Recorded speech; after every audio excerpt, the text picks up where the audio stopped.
제가 항상 수업 시간에 좀 강조하는 것들은 기술적인 부분은 아닌 것 같고요. 어떻게 하면 좀 살아있는 소재를 찾을 수 있는지, 어떻게 하면 좀 더 진정성 있는 글을 쓸 수 있는지, 어떻게 하면 계속해서 내가 글을 쓸 수 있는지, 그런 이야기들을 좀 주로 하는 것 같아요.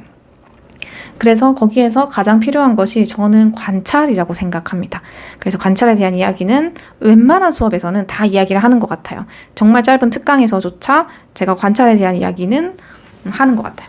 그래서 관찰에 대한 이야기를 오늘 한번 해보려고 하는데요. 들어가기 전에 요거를 먼저 말씀을 드리는데요. 우리가 글쓰기라는 것을 좀 뭉뚱그려서 많이 생각을 하게 되는 것 같아요. 제가 수업을 하다 보면 많은 사람들이 저에게 와서 그 쉬는 시간이나 아니면 마치는 시간쯤에 저에게 와서 이런 이야기를 해요. 저는 진짜 글을 열심히 쓰는데 조회수도 안 나오고 저는 이제 글쓰기를 통해서 뭔가 수익화도 못했고 저는 글을 좀 잘 쓰지 못하는 것 같아요. 전 정말 많이 노력했는데 글쓰기는 안 되는 것 같아요. 이렇게 이야기를 하시는 분들이 꽤 계세요.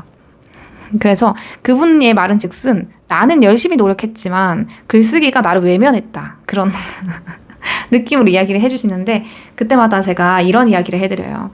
선생님 혹시 글쓰기 뭐 루틴이 어떻게 되세요? 이런 이야기를 하면서 글쓰기라는 것은 선생님이 생각하셨을 때 글쓰기 하나의 단계, 글을 쓴다 라고 생각하실 수 있지만 조금 더 잘게 쪼개면 생각하기, 그리고 글쓰기, 퇴고하기 이 세 단계가 모두 포함된 활동이 글쓰기라고 볼 수도 있습니다. 그래서 글을 잘 쓰기 위해서는 이 세 가지를 모두 다 노력하시고 연습하셔야 같이 쌓여서 올라갈 수 있습니다 라고 말씀을 드려요. 그래서 어느 것 하나 부족하게 되면 그 부분을 채워주셔야지 글쓰기 실력이 향상될 수 있다 라고 이야기를 하는데요. 그 중에 첫 번째는 생각하기입니다. 생각하기?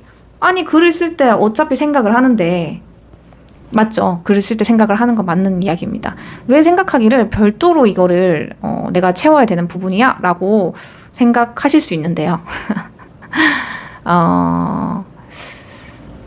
이게 저는 좀 어떤 생각을 말씀드리냐면 내가 어떤 거를 소재를 찾고 내가 어떤 거에 대해서 깊은 생각을 할 때에는 그 생각에 들어가는 시간이 필요해요.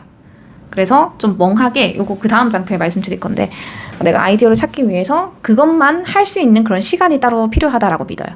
그래서 그런 것이 있어야 내 안에 나로 가득 찬 내 나를, 요 내부를 좀 외부의 것으로 받아들이고 채울 수 있다라고 보는데 그것이 바로 생각하기의 힘이라고 말씀을 드립니다. 그리고 글쓰기. 글쓰기는 실제로 글을 쓰는 시간이에요. 그리고 퇴고하기는 내가 쓴 글을 다른 사람의 눈으로 다시 보고 뭔가를 이제 수정하는 그런 메타인지가 좀 활용되는 시간이라고 보시면 됩니다. 그래서 요거 세 가지를 모두 다 하셔야지 글쓰기 실력이 향상됩니다. 세 가지 다 하셨나요? 라고 질문을 하면 대부분 안 하셨다고 생각하는 부분이 나오더라고요. 그래서 그 부분을 노력해 보시라 라고 말씀을 드려요. 그런 분들이 실제로 되게 좀 많아요. 예를 들어 블로그에 내가 1일 1 그 챌린지를 했어요. 근데 그거를 막 3년 정도를 하신 거예요. 그럼 어마어마하죠. 그런데 그 블로그는 방문자도 없고 그거 뭐라 그러죠? 뭐 친구도 없고 아무 이제 활성화가 안 된 그런 채널인 거예요.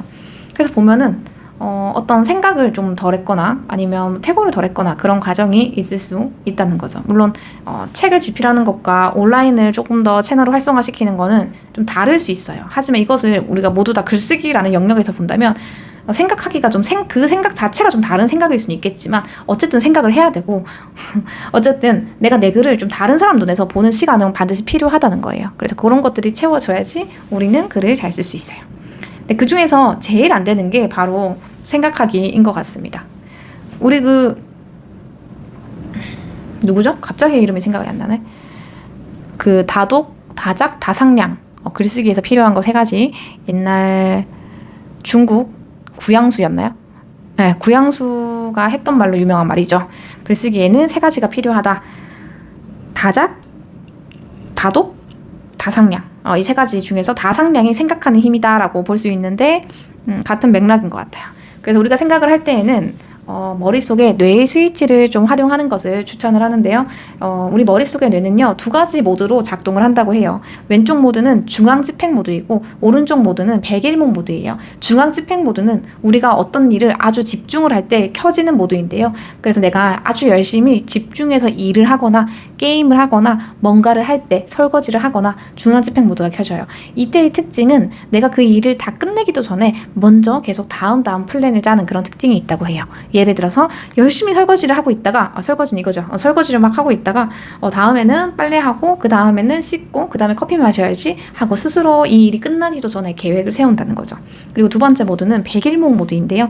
백일목 모드는 방랑자, 떠돌이 여러 가지 단어로 사용되는 걸 봤는데 내가 좀 멍하게 생각이 자유롭게 떠도는 그런 모드라고 보시면 됩니다. 그래서 이 모드가 주로 켜지는 것은 우리가 산책을 하거나 혹은 샤워를 할 때 자주 켜진다고 합니다. 그래서 샤워를 막 열심히 하고 있다가 문득 내가 15년 전에 누군가에게 헤어밴드 곱창을 빌려줬는데 그걸 받지를 못했네 라는 생각이 떠오를 수 있다는 거예요. 그런데 15년간 단 한 번도 그 헤어밴드에 대해서 생각해 본 적이 없었는데 갑자기 불현듯 헤어밴드가 생각이 날 수 있다는 거죠. 그게 바로 백일목 모드라는 겁니다. 그래서 이 모드가 보통은 이 모드가 켜지면 이 모드 꺼지고 이 모드가 꺼지면 이제 이 모드가 켜지고 이렇게 왔다 갔다 하는 경우들이 이제 많이 있는데요. 그래서 우리가 좀 산책을 나갈 때는 어떤 모드가 켜지면 좀 자연스럽게 내가 과거의 어떤 기억과 생각과 그런 것들을 갑자기 훅훅 떠올릴 수 있을까요?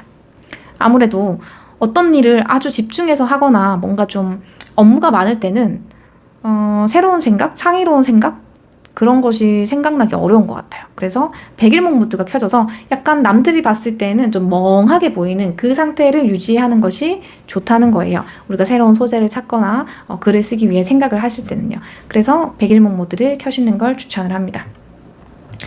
그래서 물론 내가 백일목 모드를 켜야지 하고 이렇게 착 누르면 켜지고 이런 건 아니겠지만 그래도 이 모드를 이제 켜기 위한 노력을 하시면 되는데 주로 작동되는 게 산책과 샤워니까 이 두 가지 활동을 하시면 백일목 모드가 켜질 확률이 좀 높아지게 되겠죠. 그래서 저는 그 둘 활동 중에서 특히 산책에 대한 이야기를 오늘 해보려고 합니다.